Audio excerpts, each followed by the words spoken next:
Hi, I'm Bijoy Snell, former Office of Food Corporation of India. Today we are going to discuss Hindu newspaper.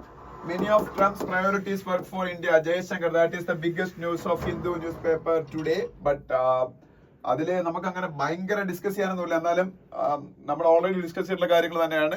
Trump's administration's new policies that is going to help India. That is what the claim of Indian Foreign Minister Jay Shankar. But some of his policies are not going to help India also, because in the last congressional address of Donald Trump, he directly attacked India also.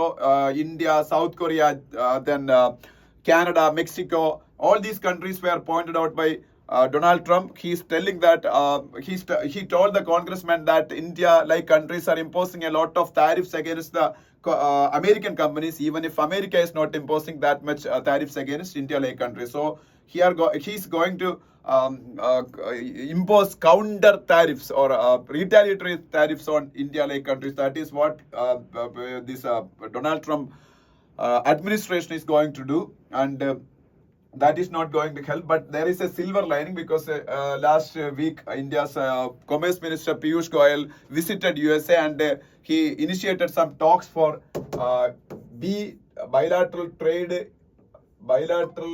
investment agreement. That is a precursor to FTA, foreign free trade agreement. India is going to have a free trade agreement with USA. For that, first agreement will be a bilateral trade agreement. Bilateral trade agreement, I think BTA എന്നാണ്, bilateral trade agreement എന്നാണ് തോന്നുന്നു. അപ്പോൾ this is going to be finalized within this year itself. So first preliminary round of discussions were started between India and USA for this bilateral trade agreement between India and USA. So India's Commerce Minister Piyush Goyal visited USA for that purpose. If that materializes, this tariff issue between India and USA can be resolved to a great extent. അപ്പൊ അതുവരെ ബുദ്ധിമുട്ട് തന്നെയാണ്. പിന്നെ നാറ്റോയ്ക്ക് പ്രാധാന്യം കുറയുമ്പോഴാണ് അത് ഇന്ത്യക്ക് നല്ലതാണ്. കാര്യം നാറ്റോയ്ക്ക് പ്രാധാന്യം കുറയുമ്പോൾ ക്വാഡിന് പ്രാധാന്യം കൊടുക്കും US. ക്വാഡ് മീൻസ് ക്വാഡിലായിട്ടുള്ള India, USA, Australia, Japan. So then defense partnership between India and USA will be enhanced under Donald Trump's administration.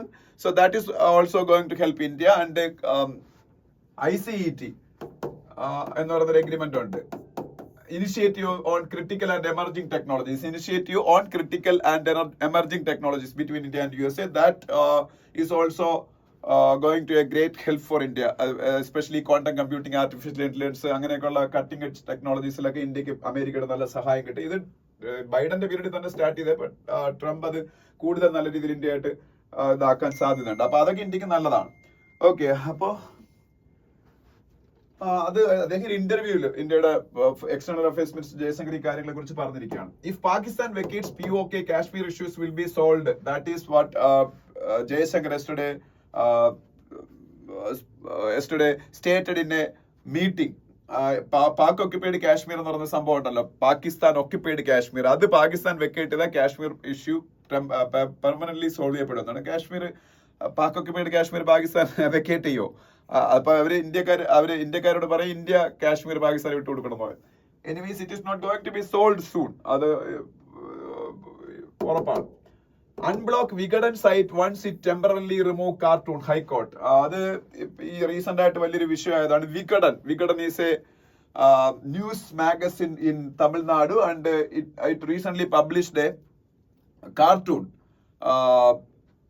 Of Narendra Modi and Donald Trump, and government of India didn't take that in a lighter vein, and Information and Broadcasting Ministry asked to remove that cartoon from Vigadan online, and they temporarily blocked that site also. That is inaccessible to many people in India, that Vigadan online platform. So Madras ഹൈക്കോർട്ടിൽ അത് കേസായി. Madras high court പറഞ്ഞേക്കാണ് ആ ഒരു cartoon remove ചെയ്തിട്ട് temporary ആയിട്ട് അവരുടെ ഇത് മാറ്റാനാണ് പറഞ്ഞേക്കുന്നത്, അൺബ്ലോക്ക് ചെയ്യാനാണ് പറഞ്ഞേക്കുന്നത്. കാർട്ടൂൺ റിമൂവ് ചെയ്യാൻ പറഞ്ഞു. പക്ഷേ പിന്നെ centre launches AI Kosha to build models and tools എന്നൊരു ന്യൂസ് ഉണ്ട്. അത് ഞാൻ അകത്തേക്ക് പോകുമ്പോൾ പറയാൻ ഡീറ്റെയിൽ ആയിട്ട്, അത് വലിയ ന്യൂസ് ആയിട്ട് അകത്തുണ്ട്. പിന്നെ താഴോട്ട് വരുമ്പോ ഇതൊന്നും വേണ്ട, കേരളത്തിലെ SDPI പാർട്ടിയായിട്ട് ബന്ധപ്പെട്ട ന്യൂസാണ്. Improved health care system in 100 days in Delhi. Delhi is going to get a new. Delhi already got a new government under Rekha Gupta, the new woman chief minister of Delhi. BJP is ruling Delhi. Recently, they defeated Aam Aadmi Party. When Aam Aadmi Party was ruling Delhi, there was no PMJAY scheme. PMJAY, Pradhan Mantri Jan Arogya Yojana, അല്ലെങ്കിൽ Ayushman Bharat എന്ന് പറഞ്ഞ scheme. Ayushman Bharat was not there when Aam Aadmi Party was ruling Delhi. Now BJP got the power of Delhi and they are going to implement Ayushman Bharat PMJAY, Pradhan Mantri Jan Arogya Yojana. Under this scheme, the people belong to BPL families. People belong to BPL families will get a yearly insurance of 5 lakhs rupees for treatment in various hospitals of India. അതാണ് PMJAY എന്ന് പറഞ്ഞ scheme എന്ന് പറയുന്നത്. താഴോട്ട് വരുമ്പോൾ MP police trash parade duo accused of cow slaughter. VHP felicitates officers എന്നൊക്കെ news ഉണ്ട്. അത് മധ്യപ്രദേശിൽ നടന്നൊരു സംഭവമാണ്. നമുക്കൊരു current affairs point of view നമുക്ക് ആവശ്യമില്ല. മധ്യപ്രദേശ് എന്ന് പറയുന്ന state is being ruled by BJP and its chief minister is Mohan Yadav. They are anti-conversion, anti-slaughtering rules ഉണ്ട്. അപ്പം അവിടെ കൗ സ്ലോട്ടറിംഗ് ബാൻഡ് ആണ് അത്. പക്ഷെ എന്നാലും ഇങ്ങനെയുള്ള സംഭവങ്ങൾ പോലീസ് ചെയ്യാൻ പാടില്ല. So that made a big controversy and it became a news in Hindu also. Then ബാക്കിയൊന്നും ഇവിടെ പറയാനുള്ള ന്യൂസ് അല്ല. നെക്സ്റ്റ് പേജിലേക്ക് പോകുമ്പോൾ ജാർഖണ്ഡുമായിട്ട് ബന്ധപ്പെട്ട ന്യൂസ് ആണ്. ജാർഖണ്ഡ് എന്ന് പറയുന്ന സ്റ്റേറ്റ് നിങ്ങൾക്കൊക്കെ അറിയാം. Hemant Soren is the chief minister of Jharkhand. Then PM bats for winter tourism in Uttarakhand. Flags of rally in the news. And you can see a photograph of Narendra Modi, Indian Prime Minister, and Uttarakhand Chief Minister Pushkar Singh Dhami.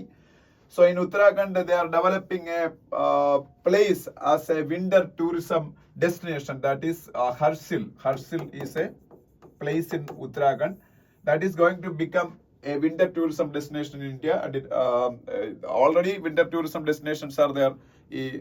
Winter sports ഒക്കെ ഉണ്ടല്ലോ, ice skating പോലുള്ള സംഭവമൊക്കെ തമിഴ്നാട് കാശ്മീരിൽ സോനാമാർഗ് അങ്ങനെ എങ്ങാണ്ട് ഒരു സ്ഥലമുണ്ട്.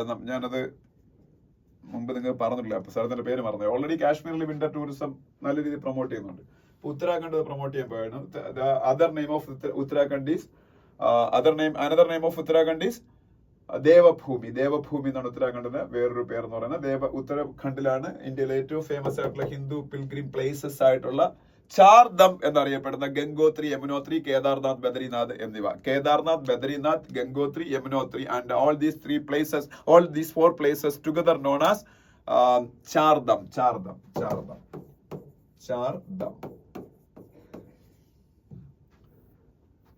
PSA. What is PSA? PSA Public Safety Act. PSA എന്താണ്? Public Safety Act. PSA. Then next പേജില് നമുക്ക് പറയാൻ പഞ്ചാബില് ഫാമേഴ്സ് നടത്തുന്ന ഒരു അജിറ്റേഷനെ കുറിച്ച് നമുക്കറിയാം. പഞ്ചാബിലെ farmers mainly legal guarantee for MSP, minimum support price. That is legal. Minimum support price is MSP.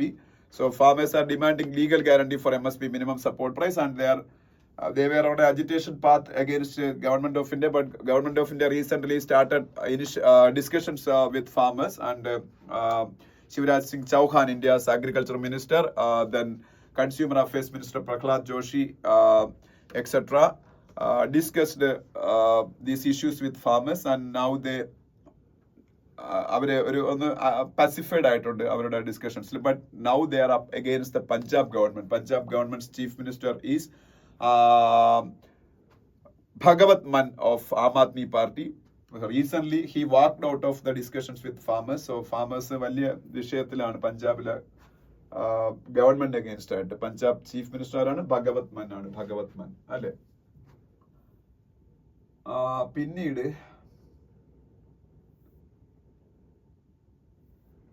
താഴോട്ട് വരുമ്പം ജമ്മു ആൻഡ് കാശ്മീർ ഒരു ഇക്കോ ടൂറിസം പ്രൊജക്ടിനെ കുറിച്ചാണ് ഈ പറഞ്ഞത്. ബംഗസ് വാലി, അത് നിങ്ങൾ പഠിക്കൊന്നും വേണ്ട. ജമ്മു ആൻഡ് കാശ്മീരിലെ പക്ഷേ ഇക്കോ ടൂറിസം ആയിട്ട് ബന്ധപ്പെട്ട് ഈ ബംഗസ് വാലി എന്ന് പറയുന്ന സ്ഥലം അവര് പ്രൊമോട്ട് ചെയ്യാൻ പോകുന്നത് actually geographically that place is located to international border between India and Pakistan. So there is a program of Government of India to boost border tourism. This is a place near to international border. between India and Pakistan. So in that context, I want to discuss with you about a project of Government of India to promote border tourism in India. That is known as Vibrant Village Program. What is it? Vibrant Village Program. Vibrant Village Program. Vibrant Village Program is a initiative by Government of India to promote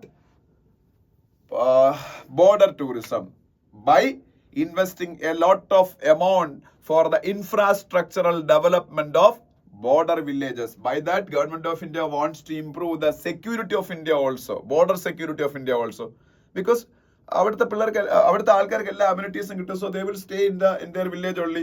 അല്ലെങ്കിൽ ഈ villages പലതും deserted villages അത് ghost villages ആയിട്ട് മാറിക്കൊണ്ടിരിക്കുക.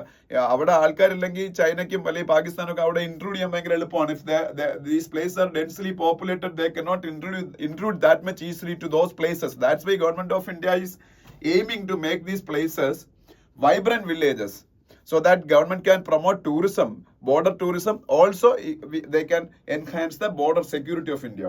അതാണ് അതിന്റെ ഒരു aim എന്ന് പറയുന്നത്. ഡീലിമിറ്റേഷൻ എക്സർസൈസിനെ കുറിച്ചൊരു ന്യൂസ് ഉണ്ട്. ഡീലിമിറ്റേഷൻ എക്സർസൈസിനെ കുറിച്ച് ഓൾറെഡി ഞാൻ പലതവണ ഡിസ്കസ് ചെയ്തതാണ്. സോ ഞാനത് ഡിസ്കസ് ചെയ്യുന്നില്ല ഇപ്പോൾ. Delimitation exercise will happen in India after 2026 census. Based on census only, delimitation is happening. So 84th Amendment of Indian Constitution frees the delimitation up to the year of 2026. After 2026, there will be a census. And after that, based on census, India will conduct delimitation of constituencies. അതാണ് ഇപ്പോഴത്തെ വിഷയം. അത് വിഷയമായതുകൊണ്ടെന്നൊക്കെ കഴിഞ്ഞ ക്ലാസ്സിൽ പറഞ്ഞിട്ടുള്ളതാണ്. പിന്നെ okay, ഈ പേജിൽ വേറെ ഒന്നും പറയാനില്ല. നെക്സ്റ്റ് പേജ് സ്പോട്ട് ലൈറ്റ് ആണ്, അത് ഫ്രൈഡേയിൽ വരുന്നതാണ്. അടുത്ത പേജ് മെട്രോ പ്ലസ്, അതും ഫ്രൈഡേയിലെ ഒരു സ്പെഷ്യൽ പേജ്, അതൊന്നും നമുക്ക് വേണ്ട. ഇന്നത്തെ ഹിന്ദുവില് ടൈറാനി ഓഫ് നമ്പേഴ്സ് എന്ന് പറയുന്ന ഒരു എഡിറ്റോറിയലുണ്ട്. അത്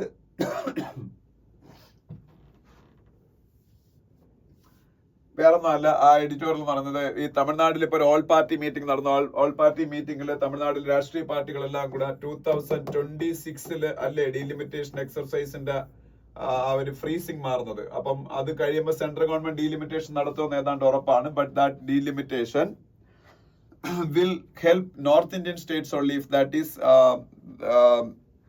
that delimitation exercise is going to be conducted on the base of population only, then definitely the North Indian states will take advantage of that exercise, because these North Indian states witnessed a population explosion after the independence of India. But South Indian states conducted family planning in a better way, so the South Indian states will be in a disadvantageous position if the delimitation exercise is conducted based purely on population as envisaged in the Constitution of India. അപ്പൊ ഇത് തമിഴ്നാട്ടിലെ political parties ആവശ്യപ്പെട്ടേക്കുന്ന up to 2056 വരെ delimitation exercise വീണ്ടും freeze ചെയ്യണം. അതായത് ഇതിന്റെ കൂടെ 30 വർഷം കൂടെ 2056 ഡീലിമിറ്റേഷൻ എക്സർസൈസ് നടത്താവുള്ളൂ. പക്ഷേ അപ്പോഴും ഈ പ്രോബ്ലം ഇതുപോലെ പെർസിസ്റ്റ് ചെയ്യും. At that time also the population of North India will be more. If the delimitation exercise is conducted based on population, then also the South Indian states are going to suffer. So that is not the solution for the current problem of delimitation. That is the claim of Hindu in this editorial. അത് സത്യമാണ്. അത് മാത്രമല്ല, delimitation exercise should be conducted now itself, but based on a different principle, providing justice to all Indian states. അതെങ്ങനെ വേണമെന്നുള്ളൊരു പ്രിൻസിപ്പിളാണ് ഒരു delimitation കമ്മീഷനൊക്കെ വെച്ചുകൊണ്ട് government of India കണ്ടുപിടിക്കാനുള്ള കാരണം. അവരിത് പറയുന്നുണ്ട്. ഇപ്പൊ ലക്ഷദ്വീപ് എന്ന് പറഞ്ഞ ഇന്ത്യയിൽ ഒരു ലോക്സഭാ കോൺസ്റ്റിറ്റ്യുവൻസി എടുത്തു വെക്കുകയാണെങ്കിൽ അവിടെ പോപ്പുലേഷൻ ഈസ് അറൌണ്ട് എനിക്ക് തോന്നുന്നു 1.5 lakhs ഒക്കെ കാണുള്ളൂ. അത്ര എണ്ണം ഉണ്ടോ എന്ന് എനിക്ക് ഡൗട്ട് ഉണ്ട്. But at the same time Bangalore north എന്ന് പറയുന്ന ഇന്ത്യയിൽ ഒരു ലോക്സഭാ കോൺസ്റ്റിറ്റ്യുവൻസിയിലെ പോപ്പുലേഷൻ ആണ് 3.2 million, means 32 lakh, 32 lakhs. And many UP Lok Sabha constituencies are having more than 20 lakhs of population. Many South Indian constituencies are having around 10 lakhs of population. This kind of disparity is there in the population pattern of various Indian constituencies. Bangalore North is a Lok Sabha constituency. There 32 lakhs of population is there. So that will also increase after going forward. അപ്പൊ ഇത് സംഭവിക്കാൻ പാടില്ല. ഏതാണ്ട് ഒരേ രീതിയിൽ population വരുന്ന രീതിയിൽ വേണം ഇന്ത്യയിലെ കോൺസ്റ്റിറ്റ്യുവൻസീസിനൊക്കെ ഡീലിമിറ്റേഷൻ നടത്താൻ. അപ്പം അത് ഓരോ പക്ഷെ എന്ന് കരുതി യു പിക്ക് അപ്ലൈ ചെയ്യുന്ന ആ ഒരു യാഡ് സ്റ്റിക്ക് എടുത്ത് കർണാടകത്തിനും കേരളത്തിനും അപ്ലൈ ചെയ്യരുത്. അപ്പൊ ഓരോ സ്റ്റേറ്റ് സ്പെസിഫിക് ആയിട്ട്, ഓരോ യൂണിയൻ ടെറിട്ടറി സ്പെസിഫിക് ആയിട്ട് ഒരു ഫോർമുല കണ്ടുപിടിച്ച് ഡീലിമിറ്റേഷൻ എക്സസൈസ് കണ്ടക്ട് ചെയ്യുകയും പ്രോറേറ്റ ബേസിൽ ഡീലിമിറ്റേഷൻ എക്സസൈസ് കണ്ടക്ട് ചെയ്യുകയും ചെയ്താൽ ഇപ്പൊ തന്നെ ഈ പ്രോബ്ലം സോൾവ് ചെയ്യുക. Otherwise if this problem is not solved now and as suggested by the Tamil Nadu political parties, if it is going to be taken after 2056, that at that time also the same problem will happen. ആ സമയത്ത് ഈ population stabilise ആവാൻ പോകുന്നില്ല. അപ്പൊ അതുകൊണ്ട് എത്ര പ്രത്യേകിച്ച് അല്ലെങ്കിൽ ഇതുപോലുള്ള ഡിസ്ക്രിപ്റ്റൻസീസും ഉണ്ട്. 32 ലക്ഷമുള്ള കോൺസ്റ്റിറ്റ്യുവൻസി ഉണ്ട്, 1.5 ലക്ഷം ആൾക്കാരുള്ള കോൺസ്റ്റിറ്റ്യുവൻസി ഉണ്ട്. അപ്പൊ അതുകൊണ്ട് എത്രയും പെട്ടെന്ന് പരിഹരിക്കണം. അതൊരു ഡിഫറെന്റ് ഫോർമുല ഉണ്ടാക്കണം എന്നാണ് പറഞ്ഞേക്കുന്നത്.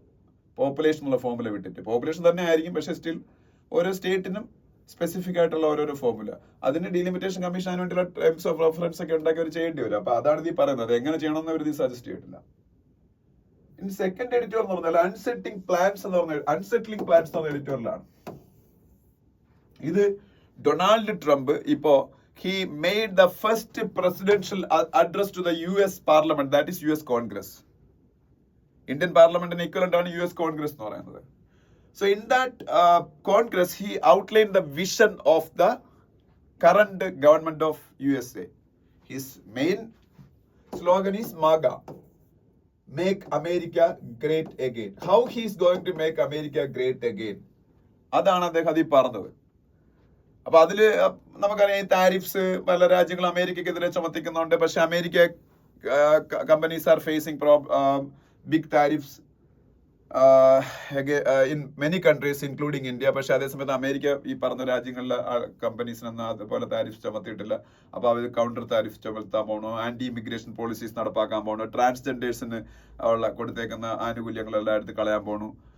അങ്ങനെ കുറെ കാര്യങ്ങൾ അദ്ദേഹം പറയുന്നത്. പിന്നെ മിലിറ്ററി എയ്ഡ് ഒക്കെ ഈ നാറ്റോയ്ക്കും യുക്രൈനും ഒക്കെ എന്തിനാണ് വെറുതെ അമേരിക്ക കയ്യിലുള്ള പൈസ ചെലവാക്കുന്നത്, അത് പറയുന്ന കാര്യമുണ്ട് കുറെയൊക്കെ കാര്യം. Anyways Zelensky and Ukraine is waging a losing war. അവർ എന്തായാലും തോക്കും. ആ വാറിന് വേണ്ടി എന്തിനാണ് billions of dollars US tax പേഴ്സിന്റെ മണി ഞാൻ സ്പെൻഡ് ചെയ്യുന്നത് ട്രംപ് ചോദിക്കുന്നത്. That is a valid question only. പിന്നെ യൂറോപ്പിന്റെ സെക്യൂരിറ്റിക്ക് വേണ്ടിയിട്ട് USA സ്പെൻഡ് ചെയ്യുന്നുണ്ട്. For what purpose? Because Europe security is there own headache. എന്തിനാണ് അമേരിക്കയ്ക്ക് വേണ്ടി സ്പെൻഡ് ചെയ്യുന്നത് എന്നുള്ള ക്വസ്റ്റ്യൻസ് ആണ്. പിന്നെ അത് പൂർണ്ണമായിട്ടും ട്രംപ് പറഞ്ഞ ശരിയെന്നും പറയാൻ പറ്റൂല. അപ്പൊ എന്തായാലും അതൊക്കെയാണ് അദ്ദേഹത്തിന്റെ അത്. പിന്നെ ഡോജിന് അദ്ദേഹം ഭയങ്കരമായിട്ട് support, department of government efficiency, Donald Trump എന്ന് എലോൺ മസ്കിന്റെ നേതൃത്വത്തിലുള്ള ഡോജ്, അതിന് അദ്ദേഹം സപ്പോർട്ട് ചെയ്തിട്ടുണ്ട്. അതിനെ അദ്ദേഹം ഗ്ലോറിഫൈ ചെയ്തിട്ടുണ്ട്. ബട്ട് ഒരു എലോൺ മസ്കിന്റെ വലിയ ഇൻഫ്ലുവൻസ് അദ്ദേഹത്തിന്റെ മുകളിലുണ്ട്, അതൊക്കെ കാണുമ്പോൾ മനസ്സിലാവും. അപ്പൊ എന്തായാലും പക്ഷേ ട്രംപ് കുറച്ചുകൂടെ ഒരു എന്താ പറയുന്ന അമിയബിൾ ആയിട്ടുള്ള നിലപാടുകൾ സ്വീകരിക്കേണ്ടതിന്റെയും കുറച്ചുകൂടെ എക്സ്ട്രീം പൊസിഷന് കുറച്ചുകൂടെ താഴോട്ട് വന്ന് അദ്ദേഹം മെർക്കൂറിയൽ ആയിട്ടുള്ള അദ്ദേഹത്തിന്റെ ഒരു സ്വഭാവം മാറ്റിയിട്ട് കുറച്ചുകൂടെ ഒരു ഫ്രണ്ട്ലി ആയിട്ട് മറ്റു രാജ്യങ്ങളോട് സഹകരിക്കേണ്ടതിന്റെ ആവശ്യതയെ കുറിച്ച് എങ്ങനെ എഡിറ്റോറിയൽ പറയാം. It is A simple editorial, you all can understand if you read it. അപ്പൊ അതുകൊണ്ട് റീഡ് ചെയ്യുക. പിന്നെ ഞാനൊരു ആർട്ടിക്കിൾ തൽക്കാലം ഒരു ആർട്ടിക്കിൾ ഇപ്പൊ പറയുന്നുള്ളൂ. ഇന്റർനാഷണൽ വിമൻസ് ഡേ ആണ് tomorrow, March 8. So on the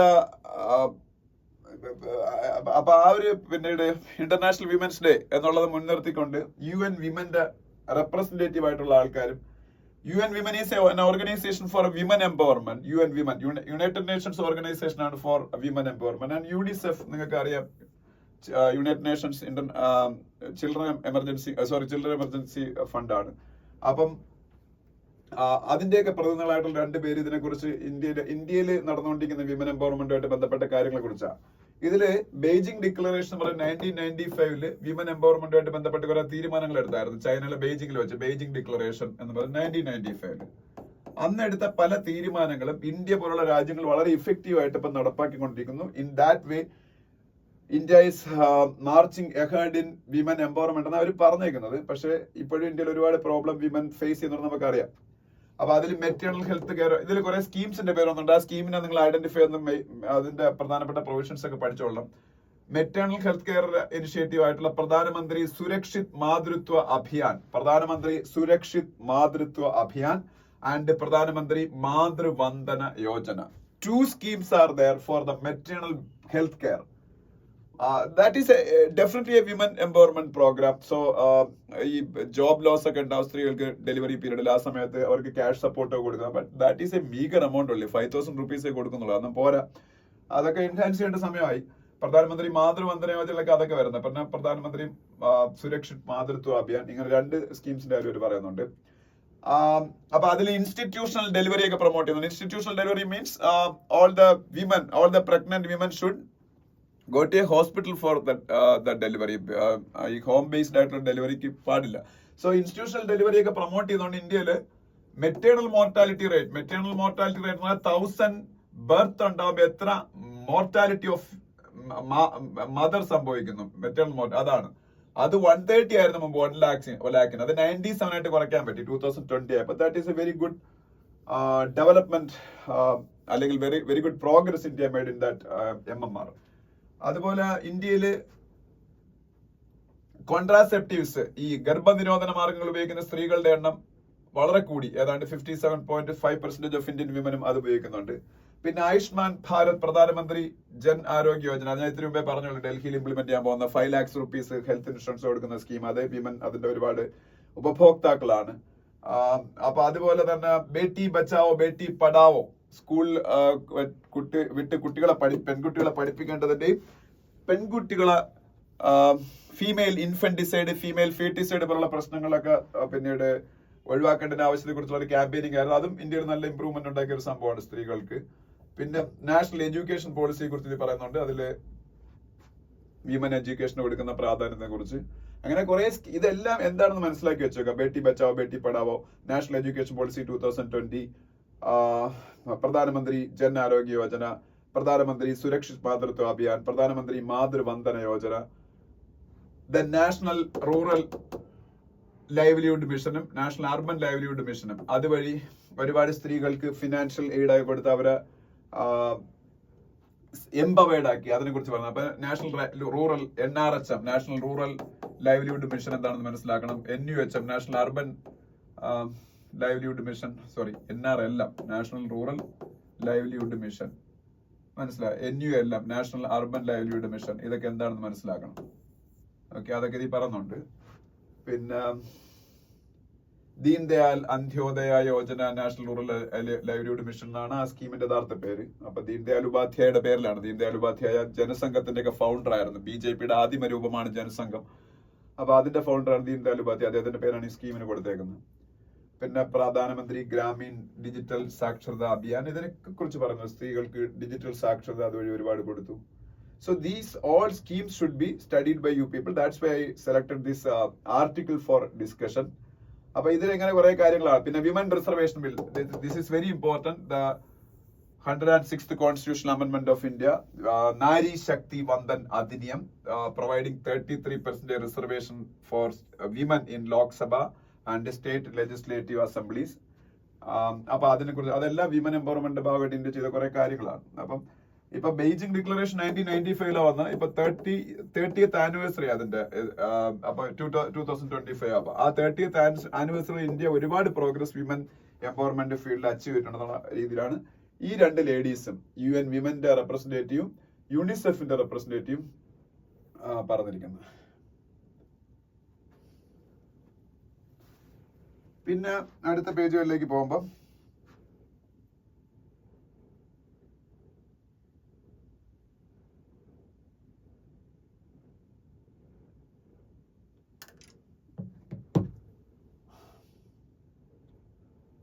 ഇതൊന്നും വേണ്ട, നമുക്ക് അടുത്ത ആർട്ടിക്കിളിലേക്ക് പോകാം. ന്യൂസ് പേജിലേക്ക് പോകുമ്പോ 26/11 accused says he will be tortured if sent to India. അത് when Narendra Modi visited Donald Trump during the last month, Trump promised to extradite Tahawur Rana, a Pakistani citizen who is accused in the Mumbai terrorist attack, അദ്ദേഹത്തിനെ ഇങ്ങോട്ട് എക്സ്ട്രഡിറ്റ് ചെയ്യുമെന്ന് പറഞ്ഞിരുന്നു. പക്ഷെ പുള്ളി ഇപ്പൊ അതിന് against ആയിട്ട് ഇപ്പം കോടതിയിലൊക്കെ പോയേക്കാണ്. ഇപ്പൊ അമേരിക്കയിലെ ജയിലിലെ അയാള് തഹാവുറാണ്. പിന്നെ താഴോട്ട് വരുമ്പോ ED power, supreme court reconsider its verdict next month. EDക്ക് സ്വീപ്പിംഗ് പവേഴ്സ് കൊടുത്ത കുറെ അമെന്റ്മെന്റ് ഉണ്ട്. Prevention of money laundering act PMLA, prevention of money laundering act PMLA.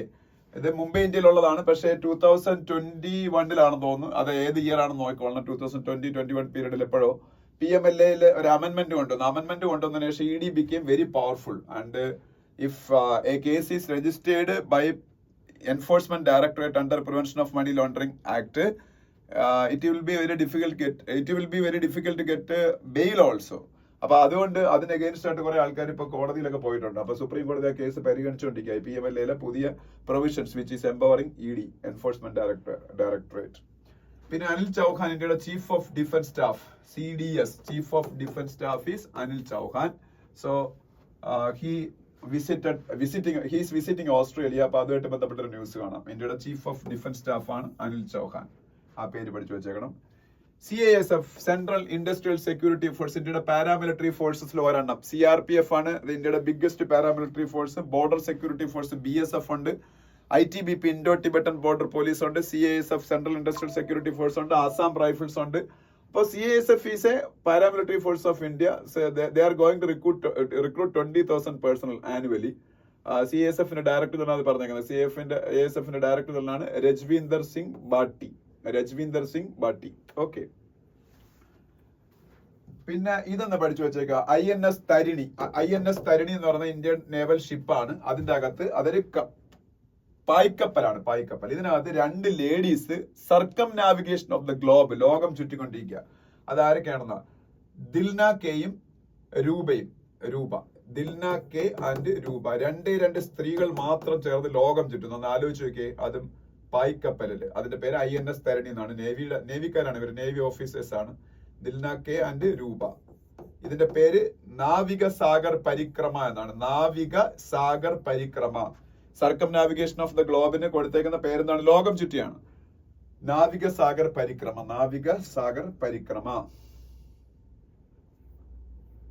പിന്നെ joint parliamentary committee, one nation one election ഇന്ത്യയിൽ നടപ്പാക്കാൻ വേണ്ടി, ഒറ്റ രാജ്യം ഒറ്റ തെരഞ്ഞെടുപ്പ് നടപ്പാക്കാൻ വേണ്ടി ഇപ്പൊ പാർലമെന്റിൽ 2 അമെന്റ്മെന്റ് കൊണ്ടുവന്നു. Constitutional amendment. ഒന്നാമത്തെന്ന് വെച്ചാൽ കോൺസ്റ്റിറ്റ്യൂഷന്റെ 129th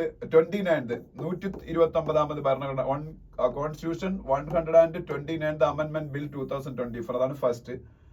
രണ്ടാമത് പിന്നെ ഡൽഹിയിലെയും പുതുച്ചേരിയിലെയും കാശ്മീരിലെയും നിയമസഭകളുടെ ആയിട്ട് ബന്ധപ്പെട്ട അമെന്റ്മെന്റ് ഉണ്ട്. അങ്ങനെ 2 എണ്ണം. അപ്പൊ ഇത് രണ്ടും നിലവിൽ വന്നു കഴിഞ്ഞാൽ ഇന്ത്യയിൽ വൺ നേഷൻ വൺ ഇലക്ഷൻ നടപ്പാക്കാൻ പറ്റൂ. അപ്പൊ ഈ പറഞ്ഞ ബില്ലുകളെ വീണ്ടും പഠിക്കാൻ വേണ്ടി ഒരു JPC ഫോം ചെയ്തിട്ടുണ്ട്, joint parliamentary committee. So one nation one election ആയിട്ട് ബന്ധപ്പെട്ട് പാർലമെന്റിൽ അവതരിപ്പിച്ച ബില്ലുകളെ കുറിച്ച് പഠിക്കാനുള്ള JPC, ജോയിന്റ് പാർലമെന്ററി കമ്മിറ്റിയുടെ ചീഫ് ആരെന്ന് പഠിച്ചു വെച്ചാൽ PP ചൗധരി. അതൊരു ലോക്സഭ MP ആണ്, BJPയുടെ. PP Chaudhary is the head of joint parliamentary committee of one nation one election. Okay, the next page പോകുമ്പോ PM likely to visit Sri Lanka in April, launch solar power plant project. അപ്പൊ ശ്രീലങ്ക ഇന്ത്യയുടെ neighbouring nation ആണ്. ശ്രീലങ്കയുടെ president Anurag Kumara Dissanayake, after becoming the president of Sri Lanka, his first visit was to India, and at that time he invited Indian Prime Minister Narendra Modi to Sri Lanka. So Modi may visit Sri Lanka in April. It is not finalized, but it is almost finalized, officially not confirmed. Okay, അപ്പൊ അദ്ദേഹം Colombo visit എന്നാ പറയുന്നത്. അപ്പൊ അതിൽ സംഭവിക്കാൻ പോണ കാര്യങ്ങളെ കുറിച്ചൊക്കെയാണ്. Modi is going to visit Thailand next month ഈ മന്ത് തന്നെ ബിംസ്റ്റെക് മീറ്റിംഗ് പങ്കെടുക്കാൻ. BIMSTEC means bay of Bengal initiative for multi-sectoral technical and economic cooperation. Bay of Bengal initiative for multi-sectoral technical and economic cooperation, BIMSTEC. ഈ BIMSTEC meeting എവിടെ വെച്ചാൽ നടക്കാൻ? തായ്ലൻഡിൽ. അപ്പൊ അതില് പങ്കെടുക്കാൻ വേണ്ടി മോദി അവിടെ പോകുന്നു. എവിടെയാണ്? തായ്ലൻഡിൽ പോകുന്നു. അപ്പൊ അവിടെ വെച്ച് ഈ ശ്രീലങ്കയുടെ പ്രസിഡന്റിനെ അവിടെ വെച്ച് മോദി കാണും. പിന്നെ ബാക്കി ഉള്ള ന്യൂസ് ഇന്നത്തെ ആവശ്യമില്ലാത്ത മാത്രമല്ല, എനിക്ക് കുറച്ച് ടൈം കുറവുണ്ട്. അതിന്റെ ഇടയിലാണ് ഞാൻ ക്ലാസ് എടുക്കുന്നത്. Okay, president inaugurate Nari Shakti സെ Viksit Bharat seminar. Women's day നാളെ അല്ലേ, March 8. So in Delhi, Government of India is going to conduct a seminar, Nari Shakti Se Vikasit Bharat, Women-led Development for a Developed India. അത് ആ conference ഉദ്ഘാടനം ചെയ്യാൻ പോകുന്നത് Indian president. അവരും ഒരു വുമൻ ആണല്ലോ.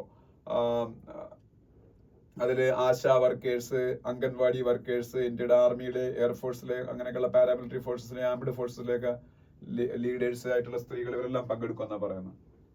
പിന്നെ government launches AI Kosha, repository of data to build models and tools. ഇതെന്താണെന്ന് ഞാൻ പറഞ്ഞുതരാം. അതായത് ഇന്ത്യ AI മിഷൻ എന്ന് പറയുന്ന സംഭവം ഗവൺമെന്റ് ഓഫ് ഇന്ത്യ സ്റ്റാർട്ട് ചെയ്തിട്ടുണ്ട്. ബഡ്ജറ്റിലൊക്കെ അതിനെ കുറിച്ച് പറഞ്ഞിട്ടുണ്ട്, ഇന്ത്യ AI മിഷൻ. അതിന്റെ ഒരു പ്രധാനപ്പെട്ട പ്ലാറ്റ്ഫോം ആയിട്ട് ഇന്നലെ ഗവൺമെന്റ് AI കോശ എന്ന് പറയുന്ന ഒരു പ്ലാറ്റ്ഫോം ലോഞ്ച് ചെയ്തു. AI കോശ, a platform with data sets that is being touted as a home for non-personal data that will assist with the developing artificial intelligence models and tools. അതായത് ഇപ്പൊ നമുക്കറിയാം, China deep seek എന്ന് പറയുന്ന ഒരു model ഇപ്പൊ develop ചെയ്തിട്ടുണ്ട്.